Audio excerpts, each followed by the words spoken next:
Welcome on in to Empower Talks. This is the podcast where we talk about careers with people across the insurance industry.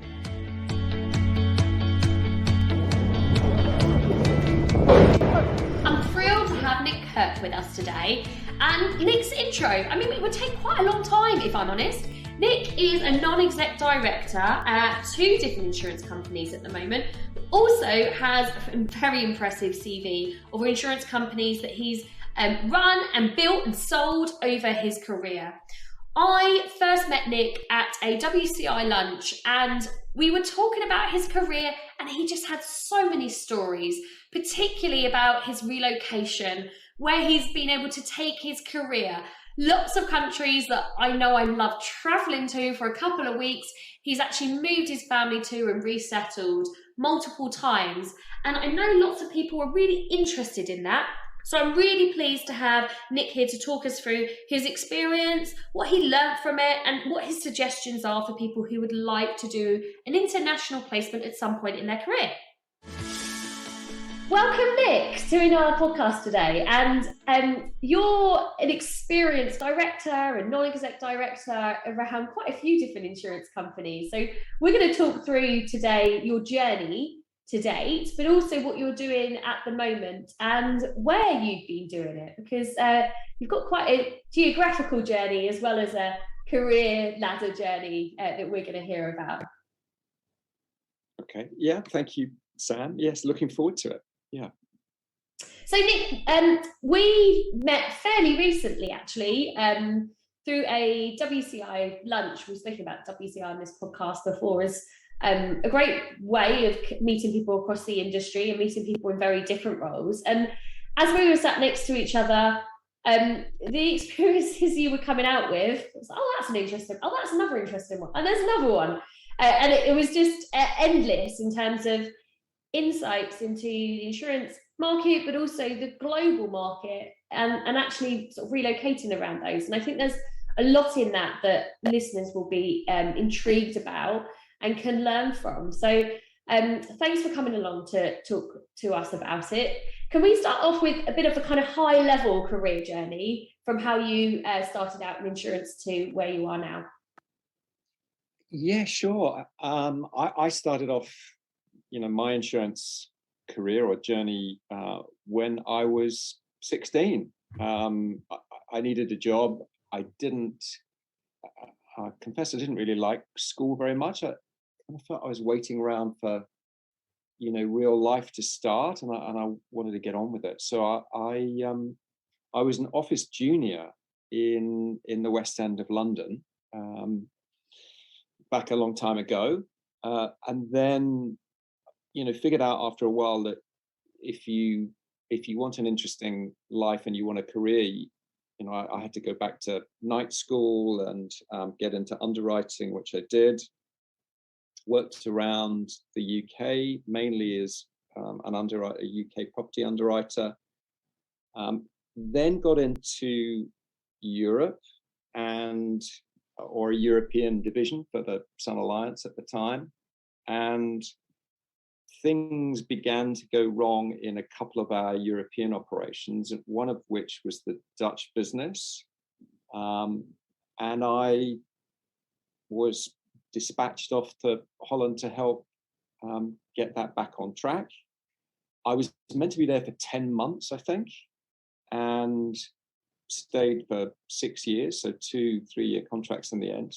And then from Holland, I was transferred to become the general manager for underwriting for Royal and Sun Alliance in Australia. Which I did for a whole number of years, and that was an extremely eventful time.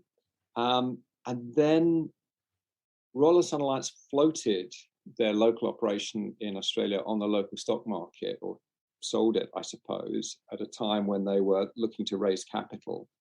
And shortly after that, I was approached to see whether I wanted to start an insurance company, a new insurance company in Australia, which I did, and I started that, ran it for 10 years, and then we sold it. From there, I did a sort of a number of consulting roles in different parts of the industry. I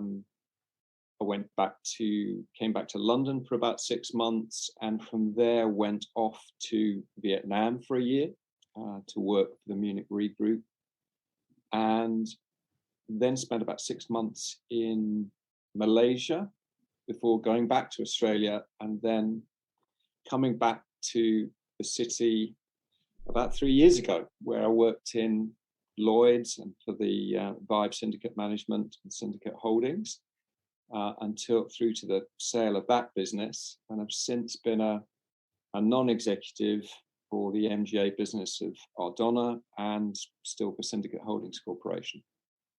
Brilliant.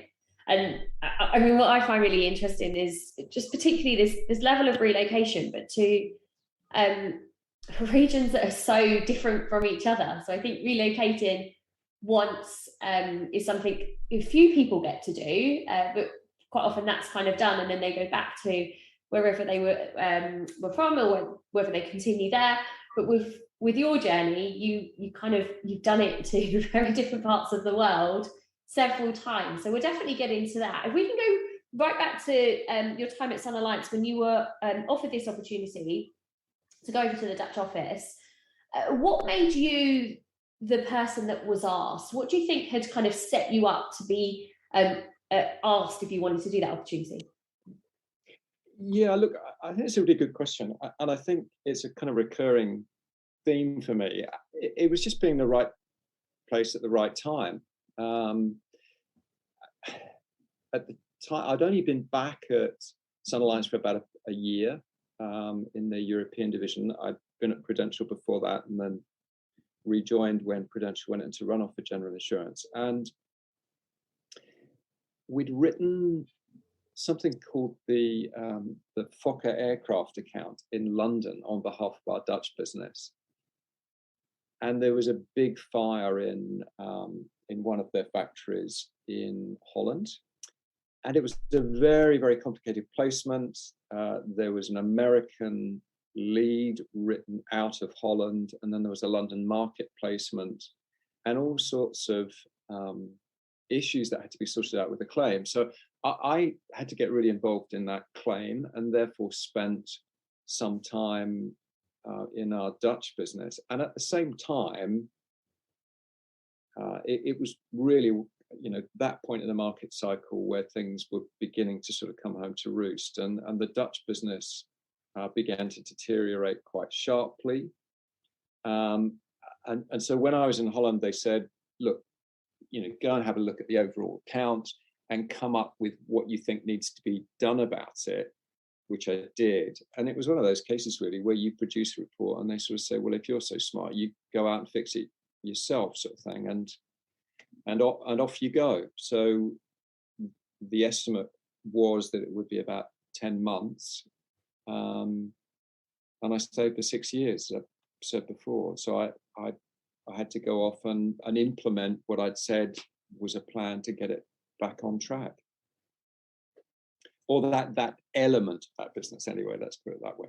Yeah. And then the fact you were there for that much longer, was that because it got on track and you were staying, or because you'd opened up Pandora's box? Well, it was a little bit of both in a way.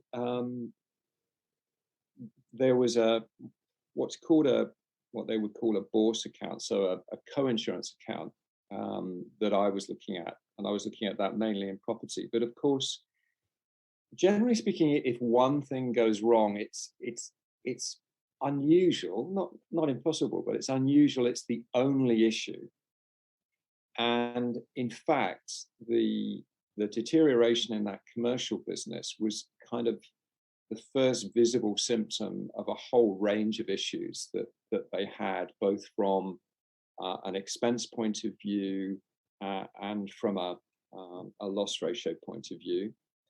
And so when I went there, and we were lucky, to be honest, and I mean, this is also a real feature of the time that I've spent in insurance. I mean, there was timing. So by the time I got there and we were starting to fix things, then we weren't the only company in a co-insurance market that was having a tough time. So rates started to go up, underwriting appetite started to to be brought back in.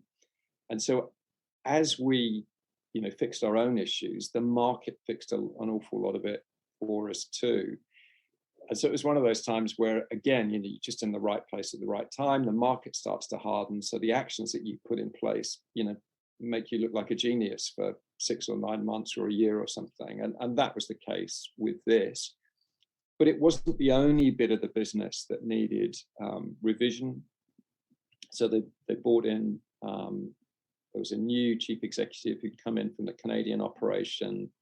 There was also a guy who was looking after the personal lines business, and they brought in a new CFO. And sort of between us, we managed to turn it round, reduce the expense, increase the income. And as I say, the market was kind to us because it was going up at the time, which made it look very successful in a short period of time.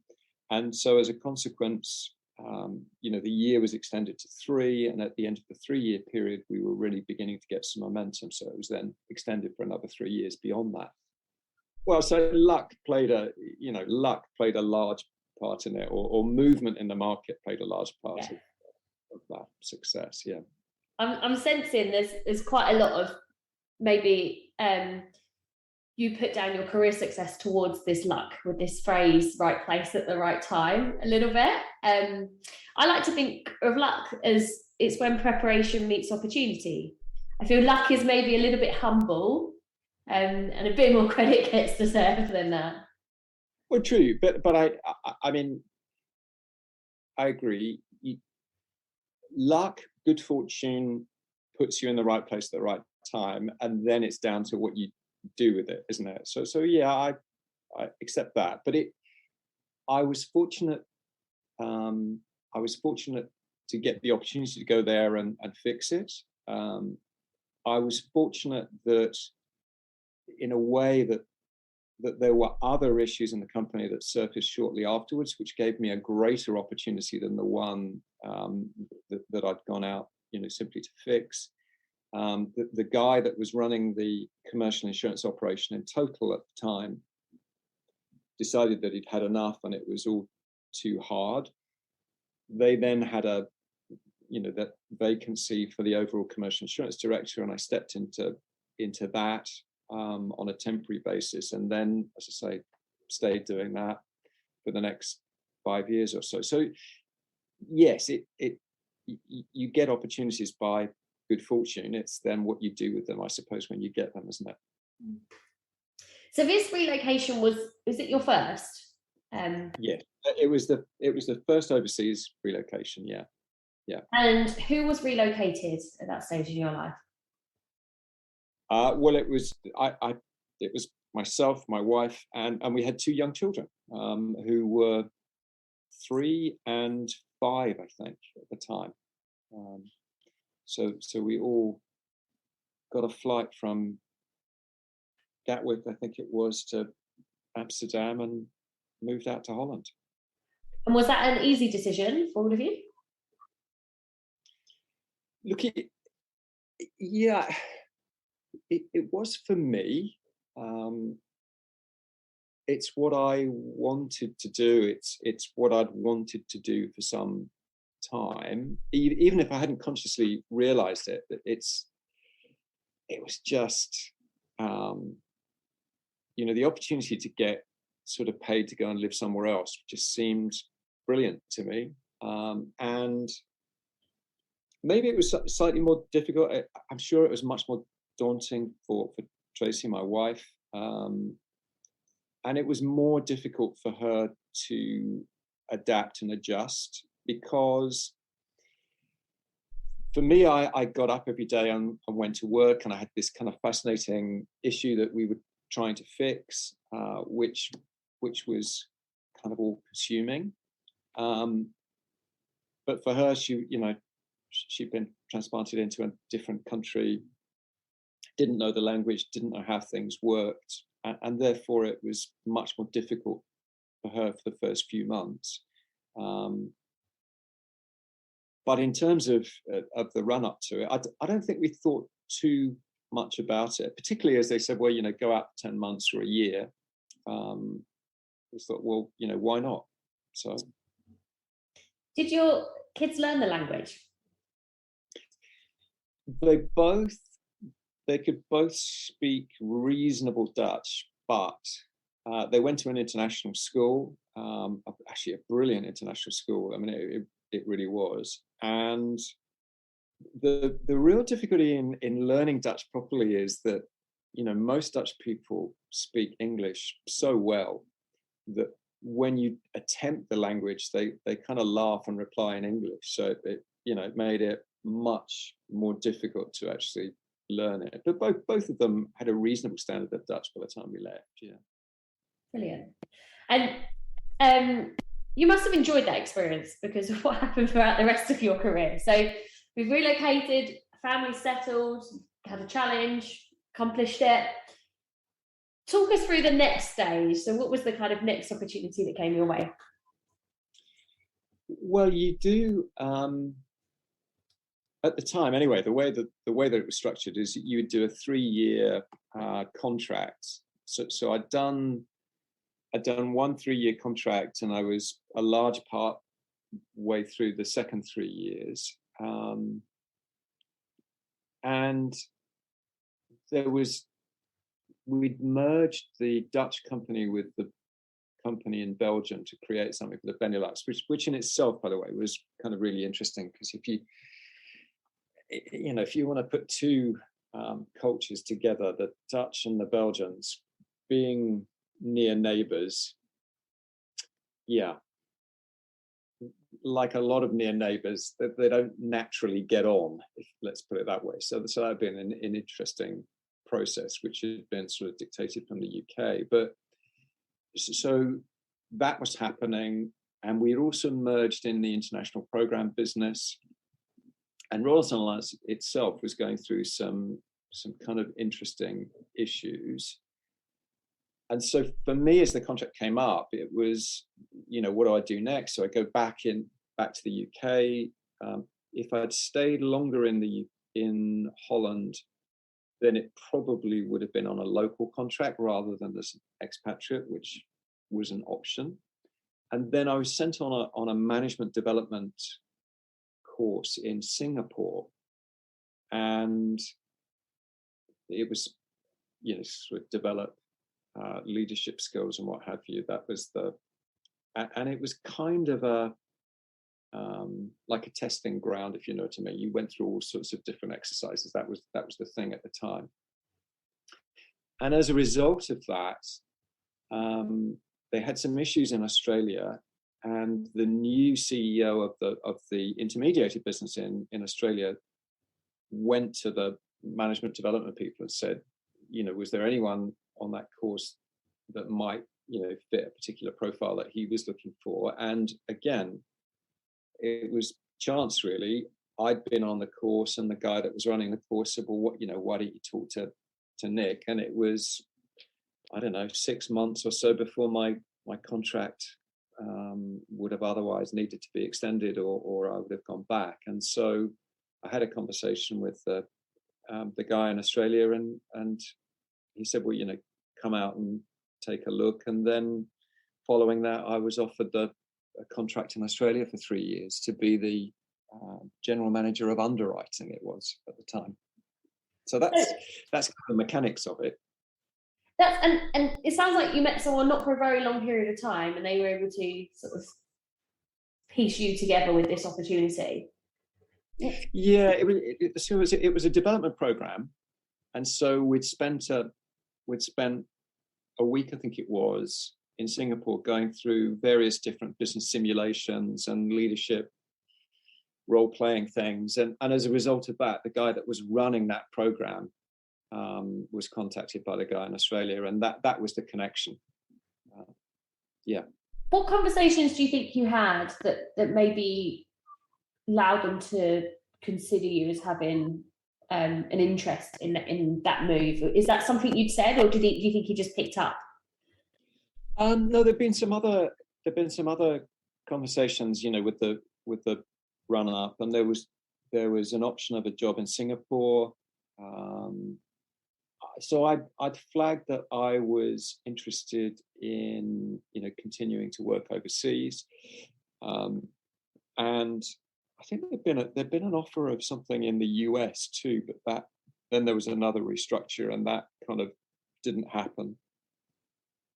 So I was on that program, I suppose, of international, movement internationally. That was kind of how the connection was made.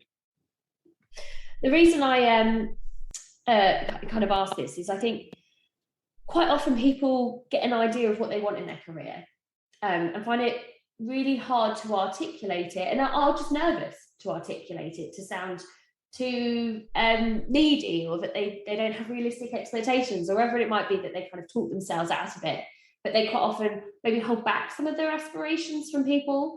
And when we look at the way that sort of a lot of these opportunities come about, quite often it's, somebody being like, oh, do you know anyone that might be suited to this? Or here's a project over here that somebody might be interested in. And if you haven't expressed what you are interested in, or what kind of things you're open to, then the conversations that you miss, you probably never even know. So I think what's quite nice there is, again, that another opportunity that you really wanted came to you, but because you were transparent there in saying that that's what you were thinking of doing. Yeah, and I think there's always been a kind of another aspect. I think that I think if underlying you have a kind of direction of where you want to go, I've always found that if it's there, kind of in the background, then those opportunities seem to come up more. Do you know what I mean? So in other words, if not as a specific plan that at that date I will do this or I will contact those people, but if there's an area that begins to interest you, or you believe this is the direction that you want to head in, somehow things around that seem to come up. I don't know why, but that's always what's happened to me. Maybe you spot those opportunities more readily because it's already something in your mind when you're looking forward. I think that's probably what it is. Yeah, there's the classic example when you are shopping for a new car. All of a sudden, you see more of those cars on the road, and of course, there's no more of those cars on the road. But your mind has so many pieces of information like coming towards it every second, that it filters out what it thinks you need. So if you've spent time to think about what you might be looking for, and then you can hear a conversation, or you notice somebody's got a similar experience, or maybe a connection that could be helpful, then maybe you're more alert to it because you've spent the time thinking about where you want to go. I think that's right. I think that's exactly right. And if I think back, if I think right back to the beginning of my career, and even before that, so my some of my earliest memories, my grandfather was in the Merchant Navy, and he was then in the army during the Second War. My father was in the army when he was younger, and so family get-togethers, there was often a discussion about where they'd been and where they'd traveled to. And my grandfather, I think his kind of maiden voyage was to New York, and he was 14 years old when he did that.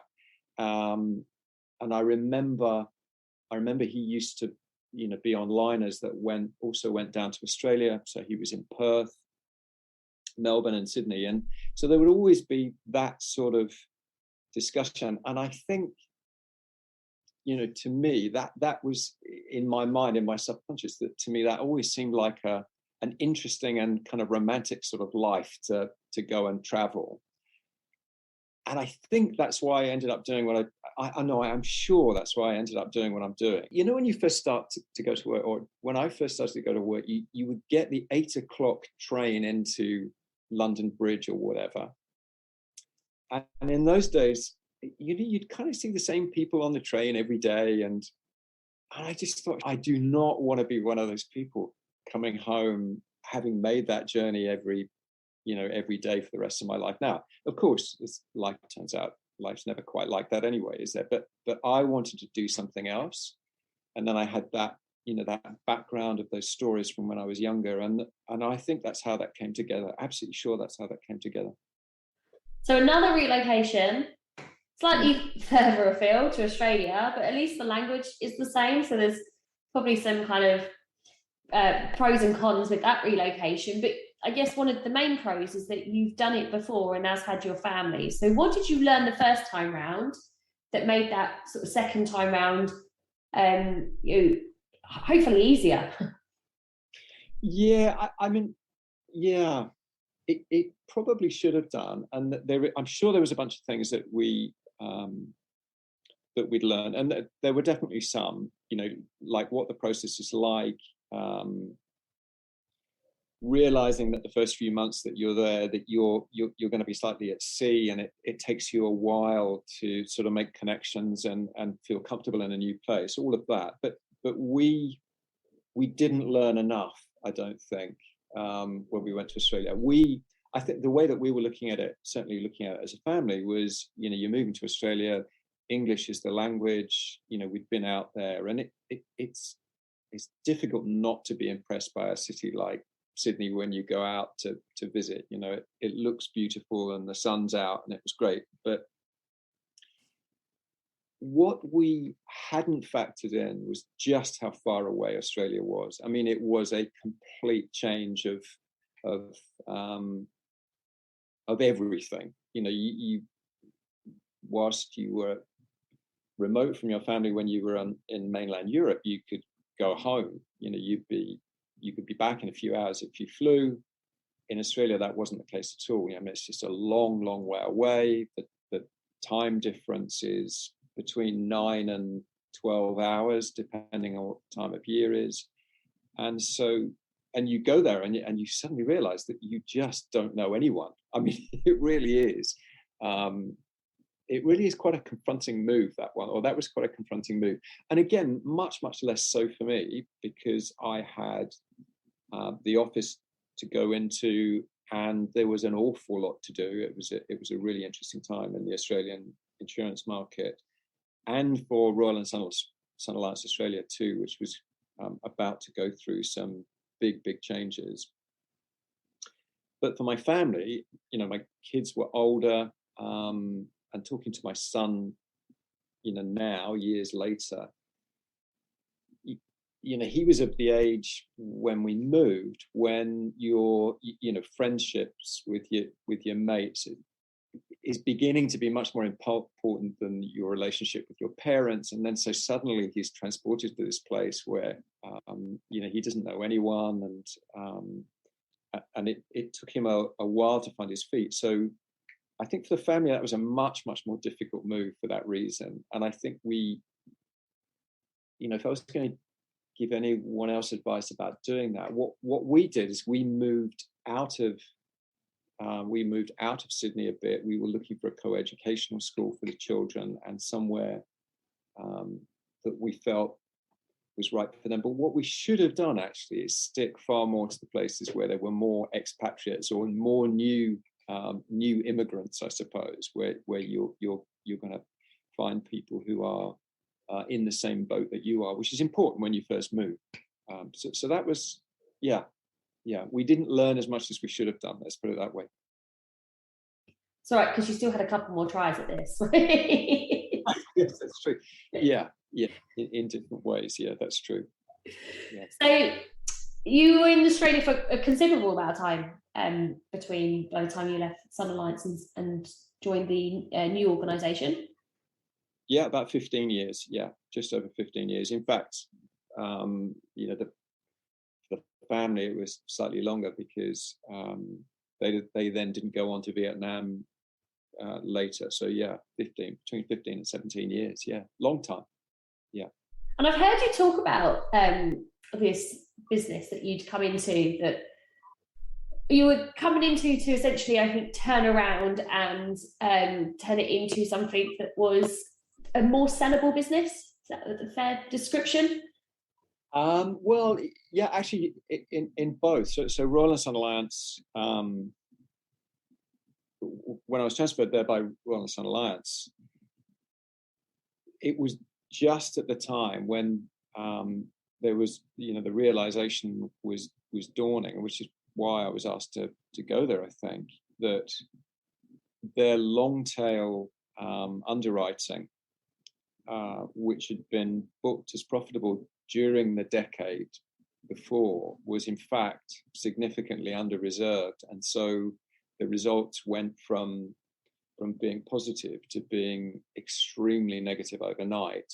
And it was kind of it was a really interesting moment, because of course if you think about it, the existing structure, the existing team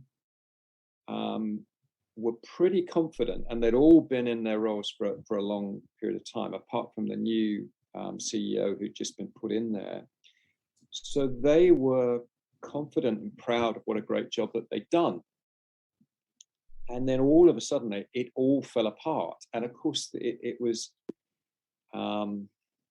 you go through that really interesting transformation when people who think everything that they've done has been great, it turns out that it hasn't. And so you get that kind of denial and resistance to change. And then, the sort of the wave of poor results then washes over it, and then you've got to sort it out and try and restructure it and get it back on the right footing. So I was, again, fortunate that was happening as I arrived, and that just gave a really strong mandate for change.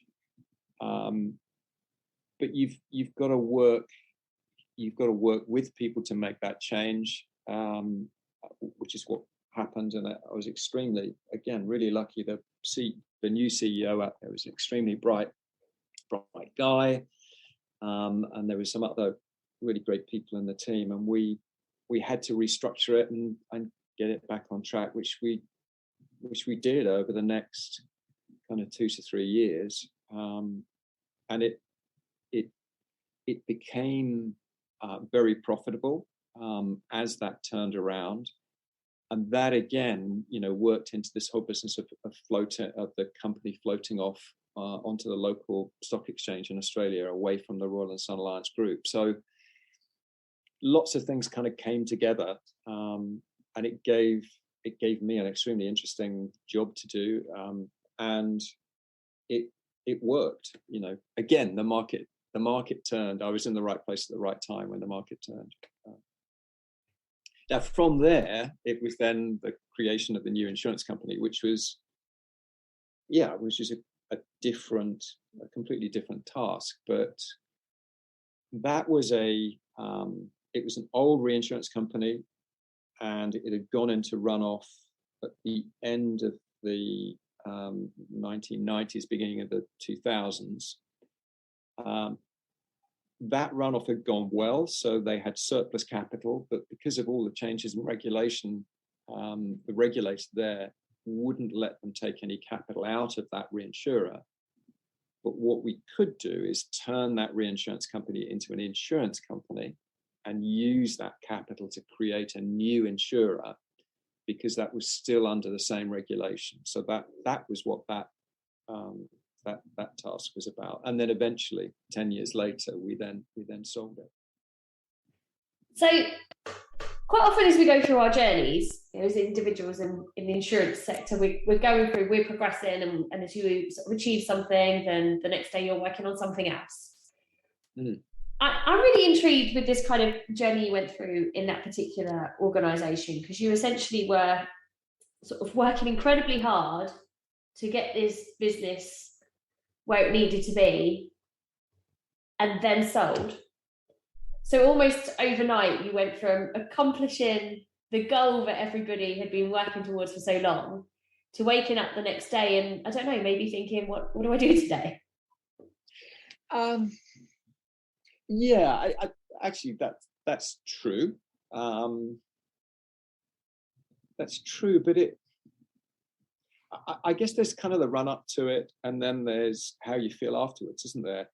There was absolutely no doubt in my mind that it was the right thing to do to sell it. We had the right buyer, or buyers actually, because it was Munich Re and a company called Steadfast, who was the largest broker in Australia. And you one of the lessons that I got from the creation of that company and the running it for 10 years, and by the way, I mean, just to make it even more complicated, the entity itself was listed. So, this was a business where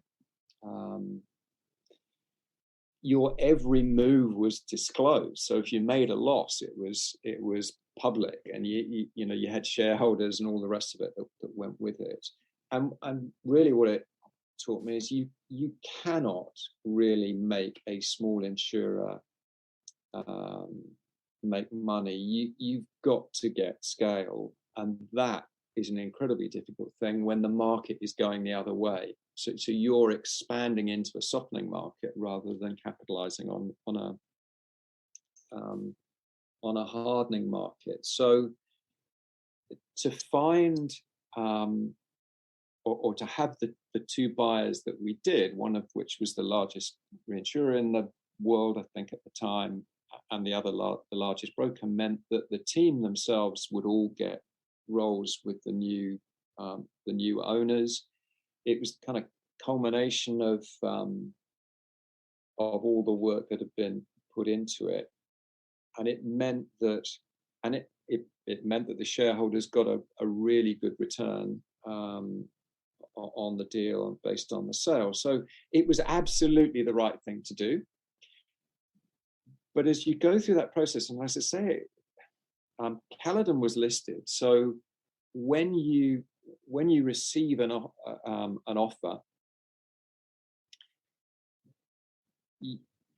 if that offer is backed up, then it has to be disclosed. The board has to say whether they recommend that offer to the shareholders or not. And the way that offer had been framed was as it was going to be a court-approved deal, and it was done that way so that you don't get 5% of the shareholders holding out for a larger amount of money at the end of it. So in other words, it's done on the basis that the court decides that the offer by the buyers is in the best interests of the shareholders collectively, so that the shareholders vote on the deal, and then it's then endorsed by the court. So that's quite a long process, and you've got to get an independent expert's report that you then send to the shareholders, and they have to vote on it, and then the court, the judge, also has to approve it. And as you're going through this process, you've always got something which is called the or certainly we did, and a lot of deals do have something called the material adverse change clause, which is the MAC clause. So in other words, if during the process an event happens that could reduce the value of the company by more than a certain amount, then the deal stops. So when you've got all of those uncertainties to manage, and you have to keep the company going and functioning, because of course it has to keep doing what it's doing in order to fulfill the deal, then you're working kind of night and day to get that deal done. And I was absolutely convinced it was the right thing to do. And so there's no time in the run-up to the deal to really think about what you're going to do next, or at least that was my experience. And I can still remember, because I went to the to the High Court of New South Wales, where we were one of the items for the day where they confirmed that the deal should go ahead. And I know that day that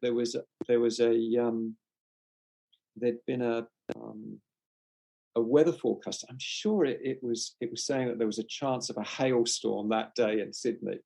And of course, on the very day that the deal gets finalised, the last thing that you would want is for there to be some catastrophe event that meant, the whole thing falls over at the last minute. So I can remember sitting in the court waiting for it to sort of come through, and just being so massively relieved that we'd got it done at the end of it. And I think that feeling kind of stayed in place for a day or two. But you're right. I've often found this: if you're completely consumed with something and you're working towards it, once it's done, then something that's been occupying you, 24 hours a day for the last so many months is not there anymore, and you miss it. It's a real weird feeling. So yeah, that was. It's not. I've never looked back and regretted that. I think it was absolutely the right thing to do, and it was great that it was a success. But you do suddenly think, well, everything that I've been doing to date is now done. What on earth do I do now? That was the that I certainly had that feeling. Yeah. So what did happen after that one? Well, all I knew was that I knew I didn't want to carry on with the new owners. To me, I'd done what I needed to do there, and I didn't want to stay on. I spoke to a few people that I know around the markets, and most of the advice was not to do anything. Just to sort of don't do anything. Let that whole kind of feeling of, well, what do I do next? Just let that dissipate over time, and it will become clear what you want to do next. And I think that was good advice. I'm not sure I took it. I probably should have spent more time just doing nothing. But we went on a holiday at the end of it. So we got one of these round the world tickets that you could get at the time, and Tracy and I just went off, and we've got this brilliant deal, whereas provided you continue to go around the world in a certain direction, you could break your journey as many times as you want. So we kind of went around the world and came back to Australia, and I guess during that time there was so much to get involved with the holiday. I didn't think about it too much, but almost as soon as before I got back, somebody had contacted me and asked me whether I'd do some consulting for them. And so I think rather than face up to working out what I really wanted to do, I just did that, which was terrible, really. But it was kind of in the space that I was thinking of. So what I was thinking was I wanted to get involved in a different area of insurance, a more, something I hadn't done before, something that was completely different. And this kind of fitted that bill. So I went off and did that. And then that contract then led to another one and another one, and then going off to Vietnam, actually, which was the next kind of big geographic move. Vietnam, I've been there. It's one of my favourite trips I've experienced, and it's just such a beautiful but chaotic place is probably the way to describe it, and that's almost its charm. Is the kind of sense of humour of the view of health and safety and so on that you're going to experience there. So to be working in insurance in Vietnam, what's that like? It was a local company that I was doing some work for, albeit with international shareholders. But it's a developing nation, isn't it? I think is the right way to put it. We had to deal with everything from power generation, hydroelectric plants in the mountains, in more remote regions of Vietnam, and large claims in those units as they were being built, all the way through to house and shop insurance. So the range was absolutely incredible. And the environment, here and in Australia and Europe, you're used to develop laws and ways of doing things. When that doesn't exist, you have no idea what that does to the whole kind of commercial life and the way that money moves around and what have you. That's an incredible experience, I have to say. Is there much appetite for insurance? No, in reality, no. I think that's one of the things that there's a real reliance on family to get you through things. I think there's a distrust, and look, this may not be, this may just be a factor in a developing country, but I think there's a bit of a suspicion and a distrust of financial companies too, and a feeling that people would rather look after it themselves. So, the biggest classes really were, you would get international companies that were setting up there, and obviously they wanted insurance. You would get things that were mandated by the government that had to be insured, and things like the power stations, for example. Obviously the companies who'd been brought in to do the contracting and supply the equipment and what have you would demand that there was insurance that went with it. We even did a bit of aviation insurance. I mean, you name it, which again had to be insured. But beyond that, there wasn't the habit or the expectation to insure. And that led to, and car insurance, motor insurance was one of my favorites with this, that if someone had paid a premium, then they wanted to make sure that they got back at least the premium, if not more, every year. And the way that motor insurance was sold in the most part was through a sort of local agent come salesman. And we used to get this thing where the policyholders would get a call from that local salesman saying, look, you're coming up for renewal. I hope you're going to renew with me. Have you had a look at your car and see if there's any chips? Because if you do, I can get it resprayed for you. And it was just such a challenge to sort of work through that, because of course the policyholder thought that was great. They just put their car in, and then you would find that the person selling the motor policy, or often their boss or whoever would then own the garage that would respray the car. I mean, it was just and trying to unpick all that and make a return out of it was just so complex. Eventually you found your way to the Lloyd's market, and I listened to a podcast you'd done on your career, and I love the way you described Lloyd's. You called it Disneyland for anyone that works in insurance. And I think that's brilliant. I've used that a couple of times since, actually. So this was your opportunity to go to Disneyland. For all the experiences you had, all the places you'd worked, Lloyd's hadn't yet got on your list. No, so I from Australia, I mean, certainly when we were building the insurance company, before selling it, then I'd come back once a year, and when we were placing the reinsurance program, or most years when we were placing the reinsurance program, and a proportion of that, particularly the cat, would be at Lloyd's. And we were also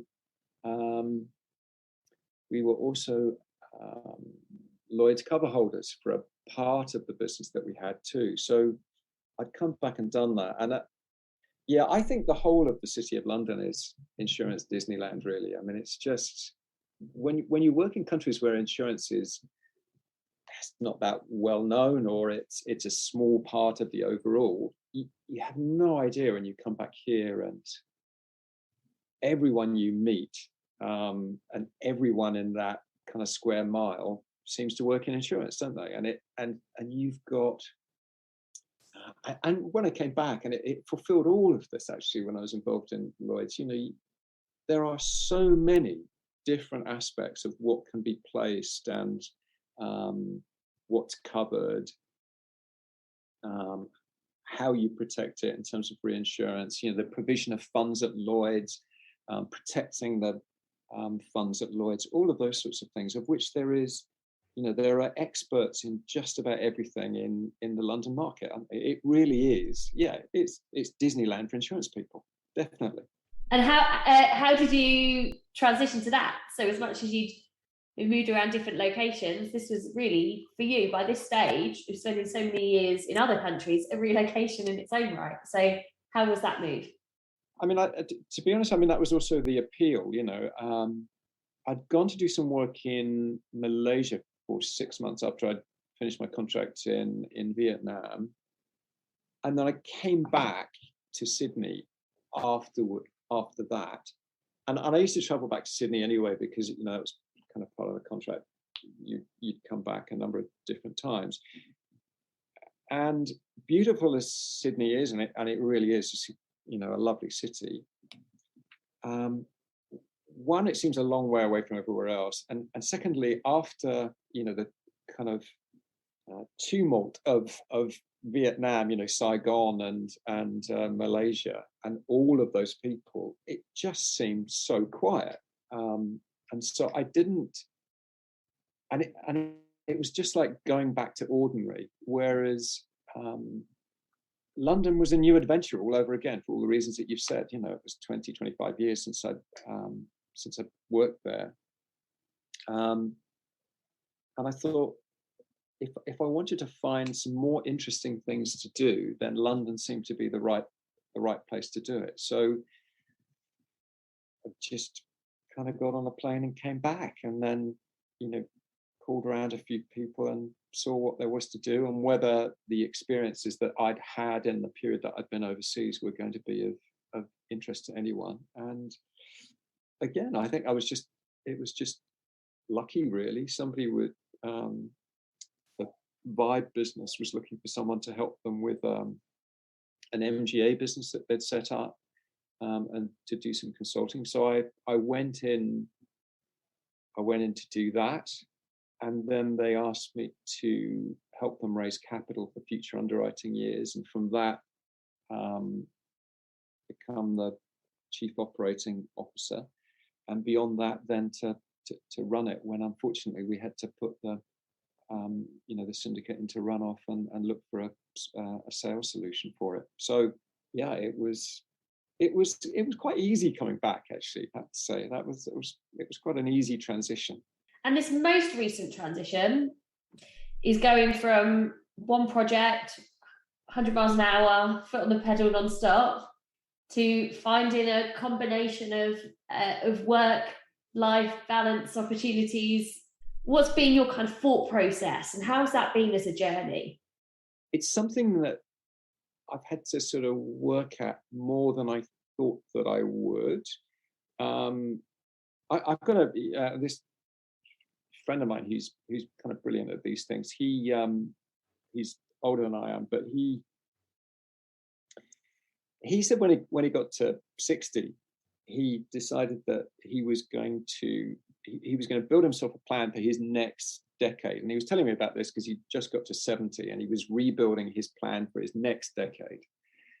And he kind of, the way that he did this is to look at it in terms of, he wanted 4 pillars that was going to be his kind of plan. And one of those was professional, but another was fitness, another was travel, and the other was social and family. That was those were the 4 things for him.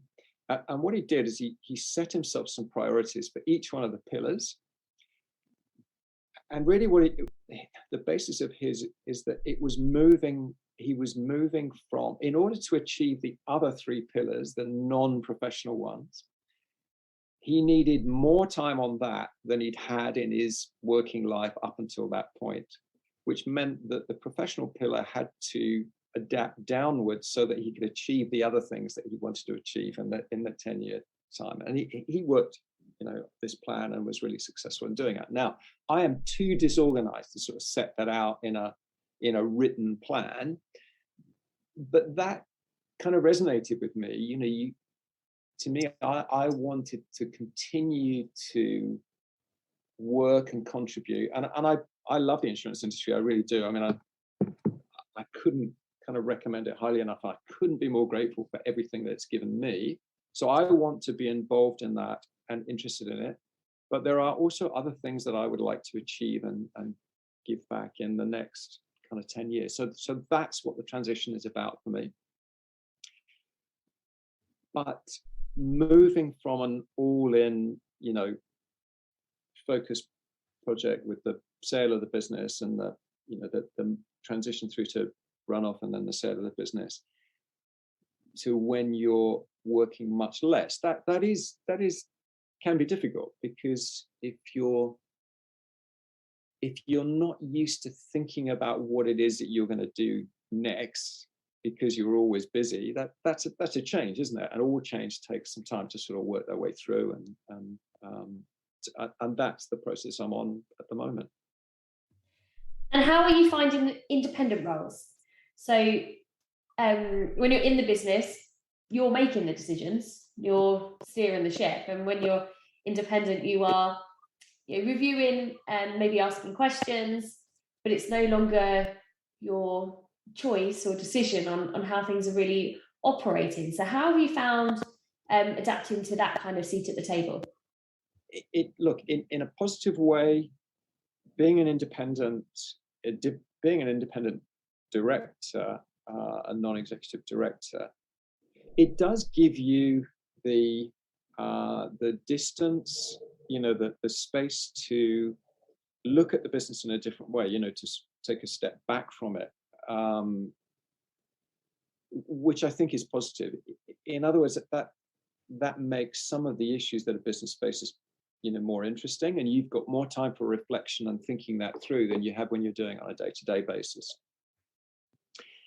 The more challenging bit is that if you think you've got the right answer, it's not for you to implement it, and it may, it may not be a fit with what the rest of the business wants to do. So that bit is more challenging, but it also does fit very much with something that I kind of have got a lot out of over the last certainly the last decade, I think, is that you do get the opportunity to work with executives and people in the business where you're not, your relationship is not necessarily you're their boss. You can be a sounding board. You can talk people through what they want to do and how they want to achieve it, and you can give them feedback about how they're coming across in meetings and when they're approaching things, which is more difficult, I think, when you're an executive.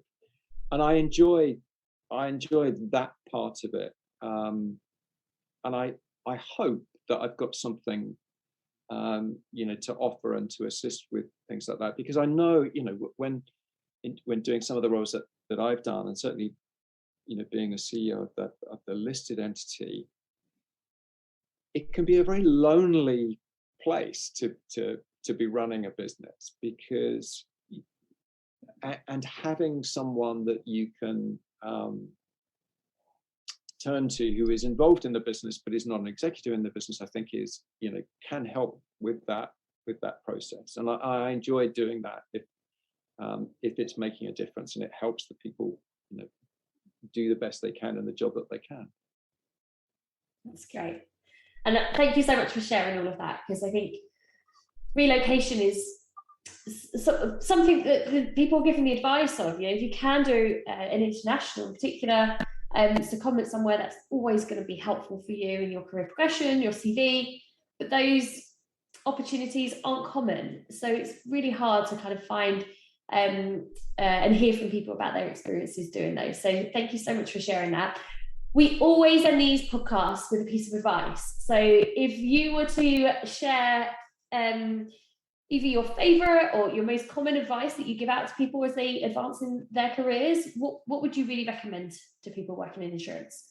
I knew you were going to ask me that, but whether I'm properly prepared for it or not is a different matter, isn't it? Look, I think actually the strongest piece that I would give is make up your mind how much you want from a career. What do you want to get from it? So in other words, what I've seen is that reconnected with people that I was at school with when I was a kid, when I've come back, who still live in the same part of London that I grew up in, and they've stayed connected to their local areas and people and families and what have you, and they've had happy and fulfilling lives. That wasn't what I wanted to do. So in other words, I think make a choice about how important your career is to you. If you want to really go as far as you can, you have to sacrifice other parts of what you do. And so therefore make a conscious decision about that. Don't regret it. Make a conscious decision about what you want from your career and then go for it.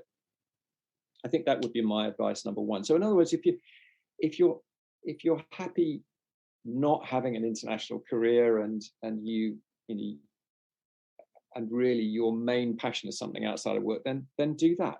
That's fine. But if you want to, if you want a career and it's going to be a main part of what you do, then you're probably going to have to make sacrifices in order to make it work. And just you have to accept that, come to terms with that. Recognize that you can't control the world around you. It will bring opportunities towards you. It's a little bit like what we were talking about before. If you know what it is that you want broadly, then over time the opportunities will come to you, won't they? And it's then what you do to make them work. And I think the last thing would be, determine what your risk appetite. It's slightly linked to the first one, but determine what your risk appetite is. When you take international secondments or you go on the international route, you're leaving behind the country and the market that you are known in and have grown up in. Work out whether you think that risk is for you. And if it is, go for it, because I couldn't recommend it. I couldn't recommend it highly enough, I don't think. To me, it's a lot of people thinking, there's always a perception by people outside the industry that insurance can be boring. Well, it's absolutely, it is absolutely not. It's something that can take you around the world into all sorts of situations and environments that you will not otherwise get into. And so I couldn't recommend it highly enough. Why wouldn't you do that if you get the opportunity? That would be my philosophy anyway. And you've certainly done that. So I look forward to hearing more stories over time as we meet again. Okay. Thank you. Thank you for your time.